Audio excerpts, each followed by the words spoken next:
Framing a perspective of Snowdon, the highest mountain in Wales and England, to the east and offering views over the Irish Sea to the west, the Nantlle Valley Slate Quarry landscape exploited the same Cambrian purple slate vein as component parts 1 and 2 to the northeast. But in form and technical attributes, it is very different and offers a contrast to the mountainous terrain of the other component parts. The Nantlle Valley belonged to many different landowners, and therefore developed as many separate quarries within which much of the older rural landscape remains, expressing the transition from a traditional agricultural economy to an industrial society.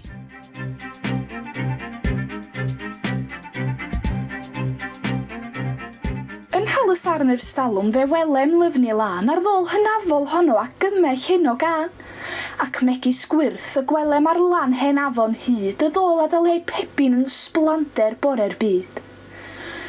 Yn halws arn y sywaith, ni welwn lyfni mwy, na gwartheg gwirthiol pepin yn ei cynefin hwy.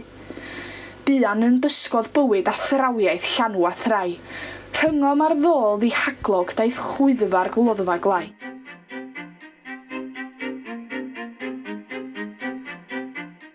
This component part is 320 hectares in area, with elements dating from the 17th century to the 1930s.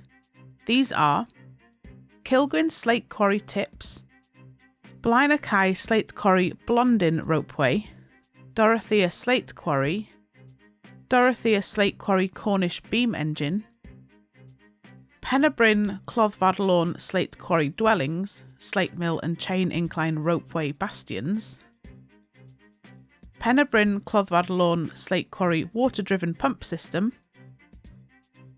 Penna-Orsedd Slate Quarry, Penna-Orsedd Slate Quarry Blondin Ropeway, the Nantlle Railway, Nantlle Village, settlements on Cilgwyn Mountain, Plas Talasan and Talasan Farmhouse.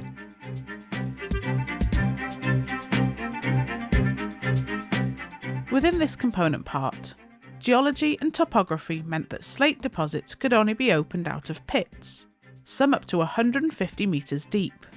As a result, ingenious methods were employed to raise blocks and rubble, as well as to pump water out of deep confined workings. At Penna-Bryn and Dorothea quarries, local engineers developed chain incline ropeways to raise and lower slate trucks, running from the pit bottoms to massive slate bastions.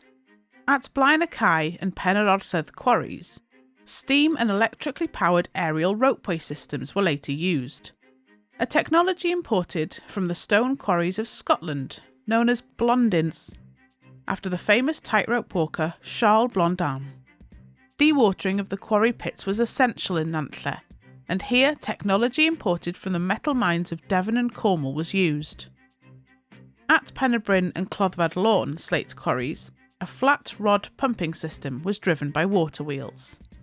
This provides a contrast in technology with a nearby Cornish beam engine, used to pump Dorothea Quarry from 1906 until 1951.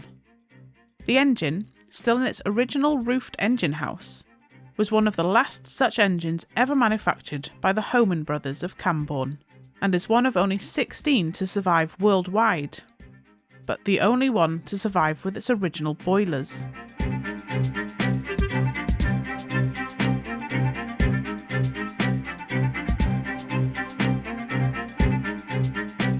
The horse-worked Nantlle Railway served the valley's slate quarries from 1828 to 1963.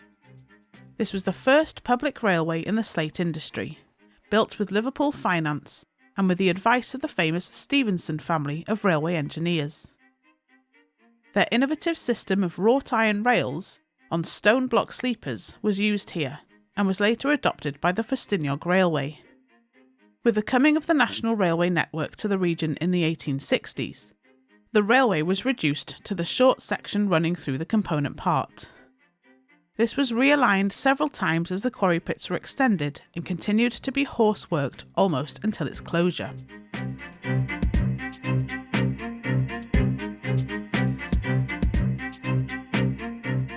The Nantlle Valley Slate Quarry landscape tells a story of the people who worked, lived and raised families here.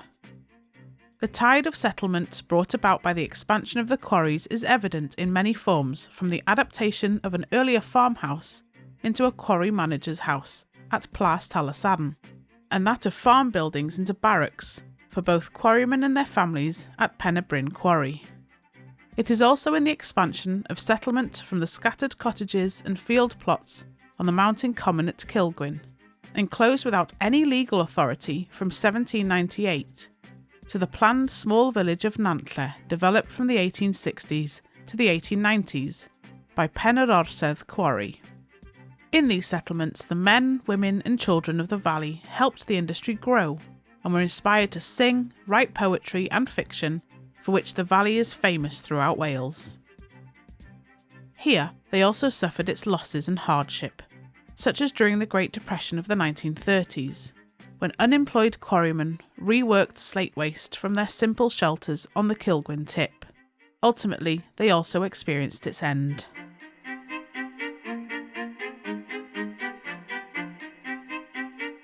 Today, the National Lottery heritage-funded Unloved Heritage Project offers a programme of archaeological and creative activities designed to engage, enthuse and inspire young people to take part and learn about their local heritage.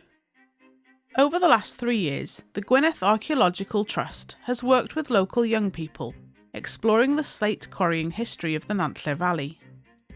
Here is what the young participants have to say about their project. Ni ydy'r prosiect treftadaeth di sylw. Ers iddyn ni fod yn rhan o'r treftadaeth di sylw, da ni wedi dysgu lot o sgiliau newydd, fel ffotograffiaid a cloddio archeolegol yn fan hyn, Pen y Bryn, ar y Carreg Briodas.